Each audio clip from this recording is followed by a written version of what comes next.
capital of Misamis Oriental under the leadership of Governor Bambi Emano has put up the 8 pillars and tourism as the flagship program of his administration to boost economic growth. Now let's take a look at one of his 8 pillars, particularly the environment and natural resources.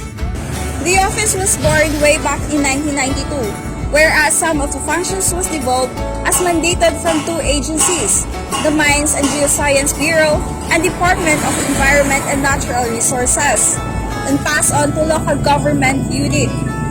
Ang mga gidevolve nilang function is kini sa Mines Management sa Mines Management Bureau mao ang pag-facilitate o pag-process sa mga applications sa small scale mining o sa quarry. Isa po nga gidevolve sa ato is kanang gitawag nato nga environmental management. Pero sa environmental management, ang ato is kuan lang siya, murag coordination lang ta sa mga munisipyo. Apil na po ni Ana ang Solid Waste Management Program. Gidevolve sa ato is kini gitawag nato nga Forest Resources Development.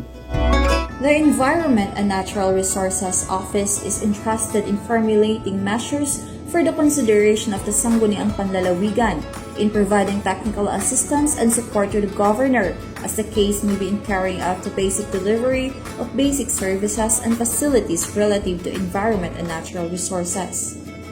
Engr has been effective in advancing and promoting environmental and ecological balance.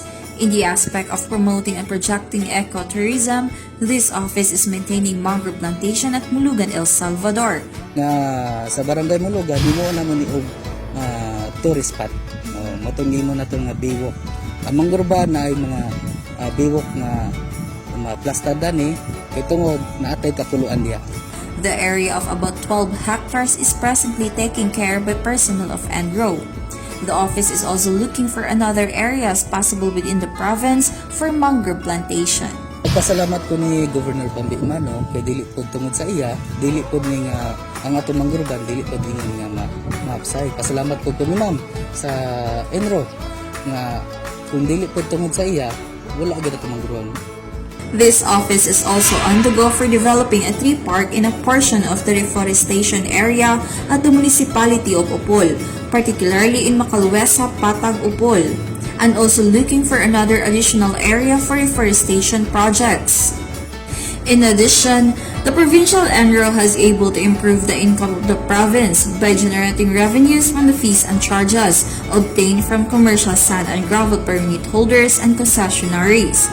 As one of revenue-generating arm of the provincial government, the office generated up to 8,060,315.30 as of June 30, 2020.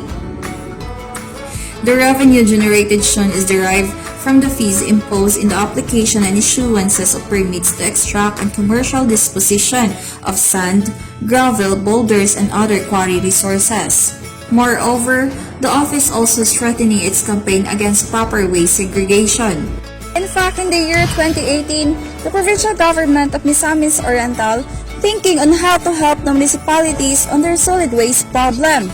The provincial government, under the leadership of Governor Bambi Emano, enters into a Memorandum of Understanding together with the Villar-Sipag Foundation and Department of Education. The provincial government through Engr will collect how the soft plastic waste cellophane into the residual containment facility and deliver to the processing area of Villar-Sipag Foundation at no cost, wherein this will be processed and converted into plastic armchair of the municipality and provincial government.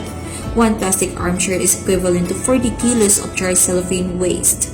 As of the moment, the provincial government of Misamis Oriental has already turned over plastic armchairs to the following municipalities and organizations, specifically the municipality of Lugait, which received 100 pieces, Lagindingan 50, Opol 50, Medina 50, and the Opol Senior Citizen Association or OSCA received a total of 20 pieces. In total, 270 pieces of plastic armchairs, which is equivalent to 10,800.0 kilos of cellophane waste, have been distributed by the Provincial Engr. Natong damgo, naunta, ang Misamis Oriental, mainog yung resilient pag-abot sa environment programs.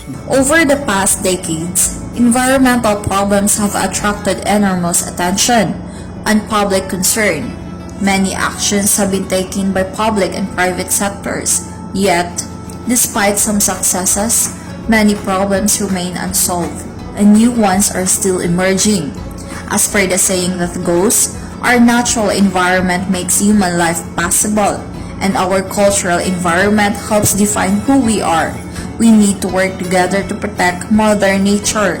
Somehow, we need to come up with concrete plans and innovative ideas that will keep up with the rise of technology to save our Mother Nature before it's too late.